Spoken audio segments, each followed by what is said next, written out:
Halo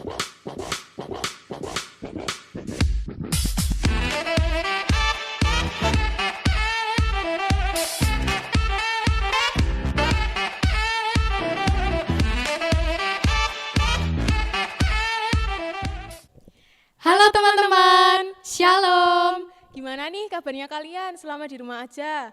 Kami harap kalian semua baik-baik aja ya dan tetap sehat-sehat terus di rumah. Nah, pasti kalian semua rindu kan buat beribadah bareng-bareng sama teman-teman? Hari ini kita mau ajak kalian untuk beribadah bareng-bareng, walaupun masih dengan suasana yang sama, tetap harus di rumah aja. Mari kita semua beribadah sama-sama mendengarkan Tuhan dan memuji Tuhan. Ya, teman-teman, mari kita siapkan hati dan pikiran kita masuk ke dalam ibadah. Supaya kita lebih semangat lagi, saya mengundang teman-teman untuk mari kita pujikan bersama-sama dengan penuh sukacita lagu Hari Ini Kurasa Bahagia.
Teman-teman, mari kita bersama-sama menyiapkan hati kita untuk beribadah.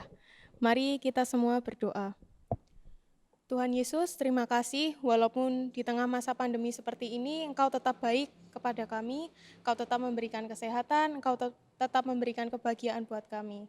Tuhan Yesus, hari ini kami mau beribadah bersama-sama, walaupun masih dengan cara yang sama, kami harus beribadah di rumah aja.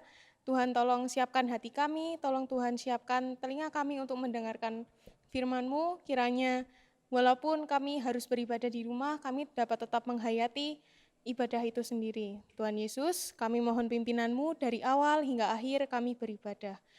Kami mohon ampun Tuhan untuk segala dosa yang kami lakukan. Dalam nama Yesus kami sudah berdoa dan mengucap syukur. Haleluya, amin. Amin. Terima kasih Mbak Ocha sudah dibuka di dalam doa. Untuk pujian yang berikutnya, mari kita pujikan lagu Kukan Terbang. Teman-teman yang di rumah ikut nyanyi ya.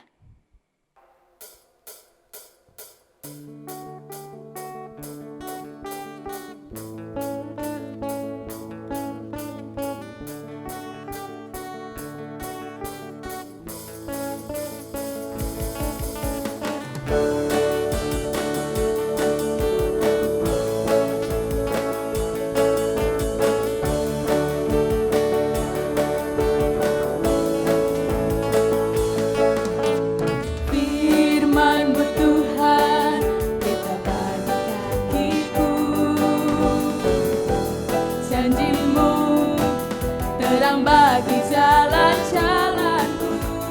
Kebenaran-Mu menuntunku setiap hari. Ku menantikan-Mu, beri kekuatan baru. Ku kan terbang tinggi di awan bersama-Mu dalam kemuliaan. Sebab firman-Mu teguh menopang. Ku kan abadi dalam-Mu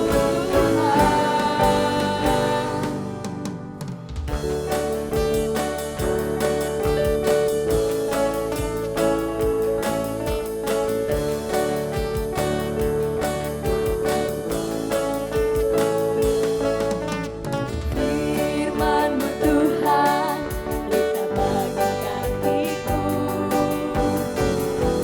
Janji-Mu terang bagi jalan-jalanku.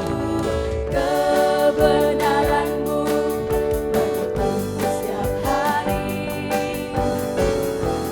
Ku menantikan-Mu, beri kekuatan baru. Ku kan terbang tinggi di awan bersama-Mu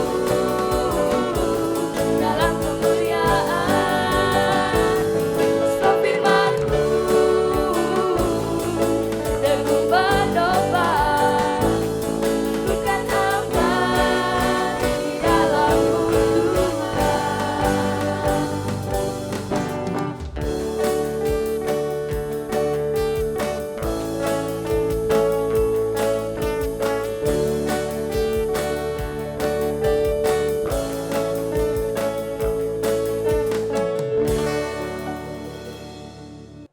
Nah, teman-teman, sekarang kita tiba saatnya untuk mendengarkan firman Tuhan.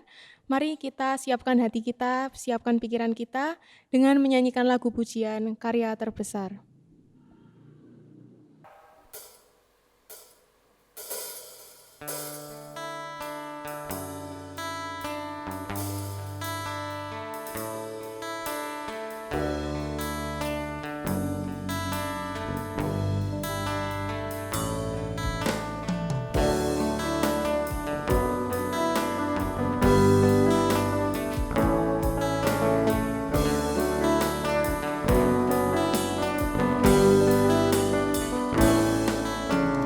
Kasih yang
Shalom teman-teman remaja GKJ Klaten.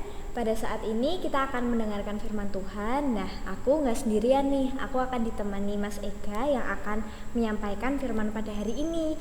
Nah, hari ini kita mau belajar salah satu renungan dengan tema Life is Never Flat. Nah, apa itu? Mari langsung saja kita belajar bersama-sama bersama Mas Ega. Silahkan Mas Ega. Baik, terima kasih Mary. Mari kita berdoa terlebih dulu sebelum kita mendengarkan firman Tuhan. Mari kita berdoa. Bapa di dalam surga, kami sungguh mengucap syukur kalau Engkau menganugerahkan teknologi yang membuat kami boleh bersekutu bersama-sama secara virtual. Kami juga boleh belajar firman Tuhan. Kami mohon pertolongan Roh Kudus untuk menolong kami mengerti isi firman-Mu. Tolong hamba-Mu yang akan menguraikan firman-Mu supaya boleh menguraikan dengan jelas tapi juga dengan sederhana. Terima kasih Tuhan, di dalam nama Tuhan Yesus kami berdoa. Amin. Oke. Nah, teman-teman yang terkasih dalam Tuhan Yesus, pernah nggak teman-teman merasa diperdaya nih atau dikerjain oleh seseorang yang mempercayakan satu tugas atau satu tanggung jawab pelayanan pada teman-teman? Nah, atau teman-teman juga pernah merasa dirugikan, direndahkan, dicemooh dan sebagainya ketika teman-teman mengerjakan satu tanggung jawab atau pelayanan dalam rangka mengasihi orang-orang tersebut. Nah, atau juga teman-teman pernah mengalami atau merasakan dikhianati atau dicurangi oleh sahabat teman-teman yang teman-teman kasih sendiri. Nah, ini akan menjadi pertanyaan-pertanyaan pengantar kita untuk merenungkan firman Tuhan hari ini. Nah, Mary sendiri apakah pernah mengalami itu? Dulu Mary pernah mengalami sih Mas. Jadi pada saat itu Mary pernah mengikuti seleksi ajang lomba kepramukaan gitu. Nah, di situ diadakan seleksi, Mary sudah belajar, Mary sudah berjuang sedemikian rupa, namun Mary tidak lolos. Nah, di situ Mary sedih, Mary kecewa. Nah, bahkan pembina pramuka di sekolahnya Mary pada saat itu tuh sebenarnya bilang kalau Mary itu sebenarnya lolos. Jadi di situ mungkin karena ada kecurangan dan ketidakadilan, jadi membuat Mary tidak lolos. Mary ngerasa kecewa, Mary ngerasa sakit hati. Begitu sih Mas. Rasanya semua hal yang Mary lakukan itu tidak berarti apa-apa dan sia-sia. Tapi Mary jadi berpikir, ada nggak sih Mas tokoh Alkitab yang mengalami hal semacam itu? Ya, terima kasih Mary untuk sharingnya. Nah, saya pun juga pernah mengalami hal-hal yang rasanya tidak adil dan mengecewakan itu ya. Nah, bersyukur Alkitab mencatat kisah semacam itu dalam hidup Nabi Yeremia. Nah, siapa Nabi Yeremia itu? Nabi Yeremia adalah salah satu nabi besar di dalam Perjanjian Lama yang bertugas di kerajaan Yehuda sejak pemerintahan Raja Yosia sampai masa pembuangan ke Babel. Nah, itu sekitar abad 6 sampai 5 sebelum Masehi. Tugas Yeremia apa? Dia memberitakan penghukuman Allah yang akan datang bagi bangsanya supaya mereka bertobat pada Allah. Nah, ia tentu juga bersyafaat bagi bangsanya ya. Pada waktu itu bangsa Yehuda ini melakukan dua dosa besar, yaitu penyembahan berhala dan ketidakadilan. Mereka mengingkari perjanjian dengan Allah yang telah menyelamatkan leluhur mereka dari tanah Mesir. Nah, contoh realnya apa sih dari dosa ini? Nah, waktu itu ada imam-imam dan nabi-nabi palsu yang nampaknya beribadah dan melayani di bait suci pada hari Sabat ya. Tapi di luar hari itu hidupnya ternyata menyembah berhala. Mereka juga tidak memberitakan firman yang sebagaimana Allah nyatakan. Nah, ternyata pemberitaan Nabi Yeremia itu dibalas dengan bangsanya dengan penolakan, cemoohan, ejekan, pengkhianatan dari sahabat-sahabatnya dan penganiayaan, bahkan sampai nyaris dibunuh. Wah, mengerikan sekali ya. Oleh sebab itu Nabi Yeremia ini dikenal sebagai nabi peratap atau nabi yang suka menangis ya. Karena seumur hidupnya dihabiskan untuk meratapi bangsanya yang berdosa dan tidak mau bertobat, sementara penghukuman Allah sudah di depan mata. Nah, Nabi Yeremia ini juga adalah yang menulis kitab ratapan di Perjanjian Lama, teman-teman. Jadi sebenarnya agak kontras nih dengan tema yang diberikan sinode tadi ya, life is never flat. Padahal Nabi Yeremia di sini hidupnya flat. Ya, flatnya apa? Cenderung berduka terus dan meratap terus. Wah, menarik ya Mas cerita singkat dari Nabi Yeremia ini. Ternyata ada tokoh Alkitab yang mengalami masa-masa suram seumur hidupnya, bahkan justru flat di hidupnya, dalam arti meratap atau berduka terus. Lalu bagaimana Mas Nabi Yeremia ini untuk menghadapi masa-masa suramnya itu? Ya, oke, mari kita belajar dari nats kita hari ini. Ya, itu diambil dari Yeremia 20 ayat 7 sampai 13. Yeremia 20 ayat 7 sampai 13 ya. Ya. Saya minta tolong Mary untuk membacakan. Silakan. Oke. Yeremia 20 ayat yang ke-7 sampai 13. Keluh kesah Yeremia akibat tekanan jabatannya. Engkau telah membujuk aku ya Tuhan, dan aku telah membiarkan diriku dibujuk. Engkau terlalu kuat bagiku, dan engkau merundukkan aku. Aku telah menjadi tertawaan sepanjang hari. Semuanya mereka mengolok-olokkan aku. Sebab setiap kali aku berbicara, terpaksa aku berteriak, terpaksa aku berseru. Kelaliman, aniaya, sebab firman Tuhan telah menjadi celah dan cemooh bagiku sepanjang hari. Tetapi apabila aku berpikir, aku tidak mau mengingat Dia dan tidak mau mengucapkan firman lagi demi namanya, maka dalam hatiku ada sesuatu yang seperti api yang menyala-nyala, terkurung dalam tulang-tulangku. Aku berlelah-lelah untuk menahannya, tetapi aku tidak sanggup. Aku telah mendengar bisikan banyak orang. Kegentaran datang dari segala jurusan. Adukanlah dia. Kita mau mengadukan dia. Semua orang sahabat karibku mengintai apakah aku tersandung jatuh. Barangkali ia membiarkan dirinya dibujuk, sehingga kita dapat mengalahkan dia dan dapat melakukan pembalasan kita terhadap dia. Tetapi Tuhan menyertai aku seperti pahlawan yang gagah. Sebab itu orang-orang yang mengejar aku akan tersandung jatuh, dan mereka tidak dapat berbuat apa-apa. Mereka akan menjadi malu sekali, sebab mereka tidak berhasil. Suatu noda yang selama-lamanya tidak terlupakan. Ya Tuhan semesta alam, yang menguji orang benar, yang melihat batin dan hati, biarlah aku melihat pembalasan-Mu terhadap mereka, sebab kepadamu-lah kuserahkan perkaraku. Menyanyilah untuk Tuhan, pujilah Tuhan, sebab Ia telah melepaskan nyawa orang miskin dari tangan orang-orang yang berbuat jahat. Oke, terima kasih Mary. Nah, bacaan ini menggambarkan bagaimana perasaan sang nabi peratap itu tadi ya. Pergumulannya dengan berbagai kesulitan atau ketidakenakan hidup, dan bagaimana dia menemukan penyelesaian yang sejati. Nah, teman-teman, mari kita bersama-sama menengok ayat ini lebih detail ya, ayat per ayat. Nah, apa yang dialami Yeremia pada bacaan ini? Saya akan baca sekilas secara cepat ya. Kita lihat di ayat 7 dan 8, Yeremia ini merasa diperdaya atau dibujuk oleh Tuhan ya. Atau bahasa gaulnya sekarang mungkin dikerjai ya. Dia merasa dikerjai oleh Tuhan karena pemberitaannya itu berisi penghukuman Allah yang datang bagi bangsanya. Tentu itu terdengar tidak mengenakkan bagi bangsanya, dan justru membuatnya diejek, dicemooh, bahkan tidak jarang membuatnya mengalami kekerasan dan hampir dibunuh. Yang kedua, kita lihat dari ayat 10 ya. Dia bahkan diancam dan dijatuhkan oleh sahabat-sahabatnya sendiri. Nah, tentu karena sahabat-sahabatnya pun tidak suka mendengar pemberitaannya gitu ya. Nah, kalau kita belajar juga dari latar belakang tadi, kita melihat hidup Yeremia itu flat ya, dalam arti sedih dan meratap terus ya, karena dia mengasihi Allah dan mengasihi bangsanya. Kok bisa? Ya, karena dia menaati panggilan Allah itu. Dia ingin bangsanya bertobat dan berbalik pada Allah. Dia melakukan tugasnya dengan setia, tetapi hasilnya selalu mengecewakannya. Nah, ini yang dialami Yeremia. Lalu, apa yang dilakukan Yeremia dalam menghadapi situasi yang sulit dan tidak enak ini? Kita melihat dari ayat 7, 8, dan 10 tadi, sebenarnya ini adalah penyataan perasaan dan pengalaman Yeremia ya kepada Allah. Dia menyatakan, menceritakan pengalaman yang sulit dan tidak enak itu pada Allah, secara jujur, secara terbuka, secara vulgar ya. Bahkan dia dia sempat menyatakan ingin lari dari hadirat Allah dan panggilan Allah di ayat 9 itu.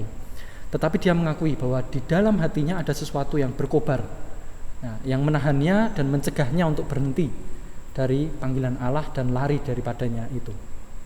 Dia akan gelisah begitu rupa untuk tidak melakukan kehendak Allah.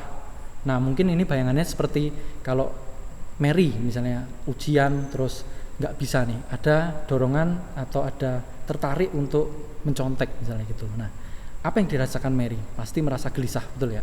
Tidak ada damai sejahtera, tidak tenang. Duh, aku tidak tenang kalau mau nyontek. Nah, itulah juga yang dirasakan Yeremia ketika dia hendak lari dari Allah.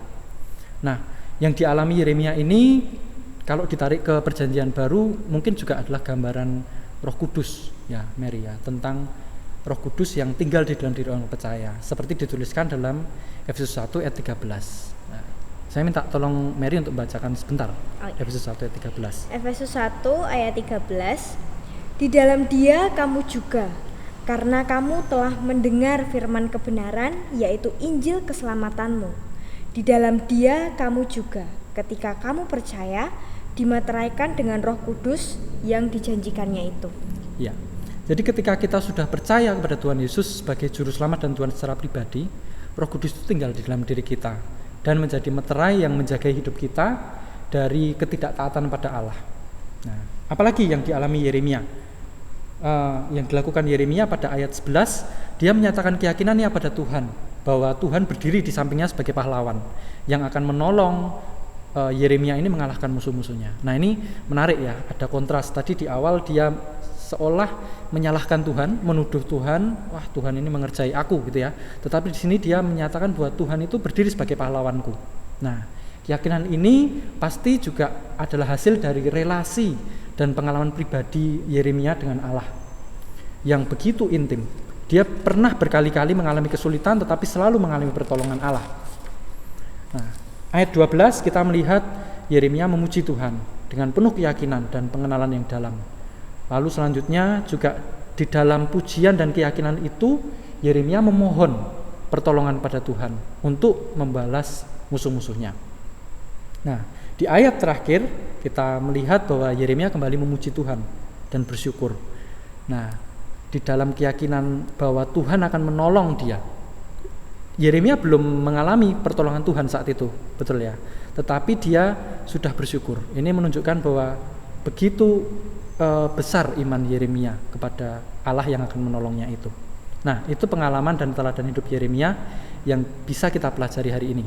Wah, sangat jelas ya Mas tentang bacaan yang kita pelajari hari ini, tentang apa yang dialami oleh Nabi Yeremia dan bagaimana cara Nabi Yeremia menyelesaikan persoalan yang dialami. Nah, untuk itu bagaimana nih Mas, untuk zaman sekarang gimana caranya kita mengatasi hal itu? Oke, ya, dari teladan hidup Yeremia tadi, penerapan apa yang bisa kita terapkan ya di zaman ini ya? Yang pertama, kita bisa belajar bahwa Tuhan ternyata juga mengizinkan ya orang-orang yang dikasihinya itu mengalami kesulitan-kesulitan atau ketidakenakan hidup, bahkan bertubi-tubi, tetapi demi maksud khusus. Nah, misalnya nih saat Mary melayani di gereja, ya kan? Ya, baik sebagai pengurus komisi remaja atau petugas liturgi, kadang di tengah pelayanan kita mendapat feedback yang tidak sesuai harapan kita. Nah, kadang kita dikritik, bahkan kita mendapatkan nyinyiran gitu ya, atau ditolak dan direndahkan.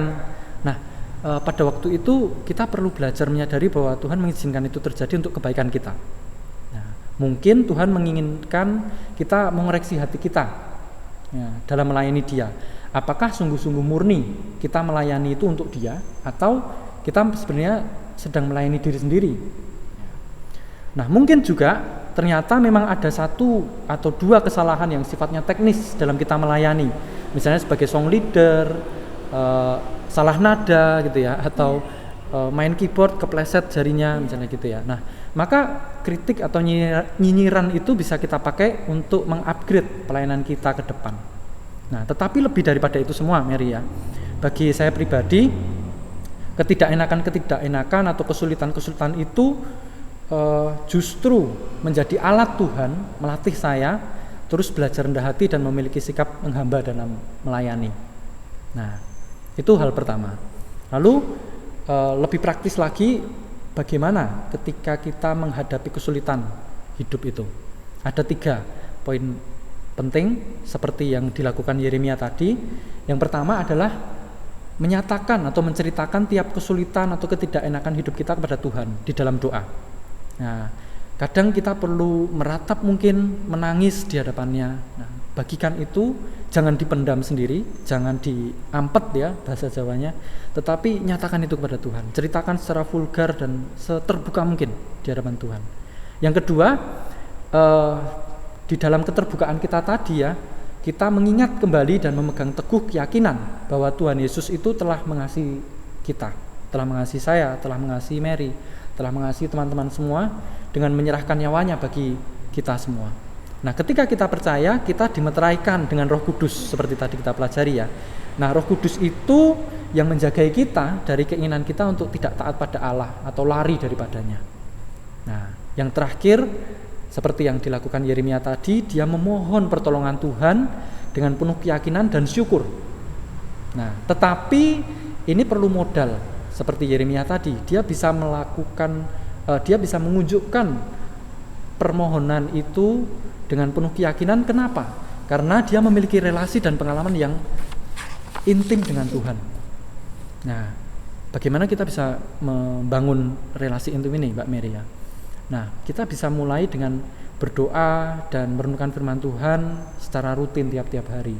Mungkin teman-teman bisa membangun kebiasaan saat teduh gitu ya. Nah, kita juga bisa belajar menikmati penyertaan Tuhan dalam kehidupan sehari-hari kita. Nah, kayak kalau nggak salah ini masa-masa liburan ya, Mbak Mary.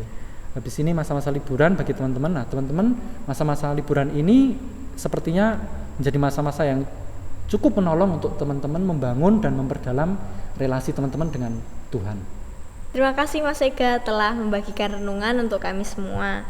Mary pribadi jadi belajar tentang kisahnya Nabi Yeremia ini yang berjuang untuk bangsanya, belajar untuk memahami bahwa terkadang tuh Tuhan mengizinkan kita untuk mengalami ketidakenaan hidup. Nah, dengan cara untuk meresponinya itu bisa dengan 3 cara yang sudah Mas Ega sampaikan tadi. Yang pertama, menyatakan segala kesulitan hidup kita kepada Tuhan. Jadi kita cerita melalui doanya kita, benar-benar cerita seluruhnya secara vulgar dengan Tuhan. Yang kedua, mengingat dan percaya bahwa Tuhan Yesus itu telah mengasihi kita, mengasihi Mary, mengasihi Mas Ega dan teman-teman semuanya. Nah, dan juga Tuhan Yesus juga telah menyerahkan nyawanya bagi kita semua. Dan yang ketiga, memohon pertolongan Tuhan dengan keyakinan dan syukur berdasarkan relasi dan pengalaman pribadi kita dengan Tuhan. Demikian teman-teman renungan yang sudah kita pelajari. Untuk menutup renungan pada hari ini, Mary minta Mas Ega untuk menutup dengan doa. Oke, mari teman-teman kita menutup renungan hari ini dengan berdoa. Mari kita berdoa. Bapa di dalam surga, kami mengucap syukur untuk firman yang sudah Engkau nyatakan pada kami. Kami belajar dari Nabi Yeremia, Nabi yang meratap, Nabi yang menangis, yang bahkan seluruh hidupnya diizinkan Tuhan untuk mengalami hal-hal yang begitu menderita dan suram. Tetapi dia sungguh-sungguh berpaut pada Allah, dia sungguh-sungguh bergantung pada Allah. Tuhan, kami belajar dari Yeremia ini supaya kami memahami bahwa Tuhan pun bisa saja mengizinkan ketidakenakan hidup terjadi dalam hidup kami. Dan ketika itu terjadi, tolong kami Tuhan dengan Roh Kudus-Mu untuk kami menyatakan perasaan, menyatakan pengalaman kami itu kepada Allah dengan terbuka. Tolong kami juga untuk mengimani dan meyakini bahwa Engkau adalah Allah yang telah mengasihi kami. Engkau juga yang akan memberi pertolongan. Tolong kami untuk memohon pertolongan-Mu di dalam masa-masa sulit kami. Tuhan, hamba berdoa bagi setiap remaja yang saat ini menyimak dan turut belajar di dalam acara ini. Tuhan menolong hidup mereka di dalam segala pergumulan mereka, tanggung jawab di sekolah, di kampus, atau di keluarganya. Tuhan menolong. Terima kasih Tuhan, kami menutup renungan hari ini di dalam nama Tuhan Yesus kami berdoa. Amin. Sekarang tiba saatnya kita mengumpulkan persembahan sambil diiringi lagu Segala Puji Syukur.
Tidak terasa kita sudah sampai di penghujung ibadah kali ini.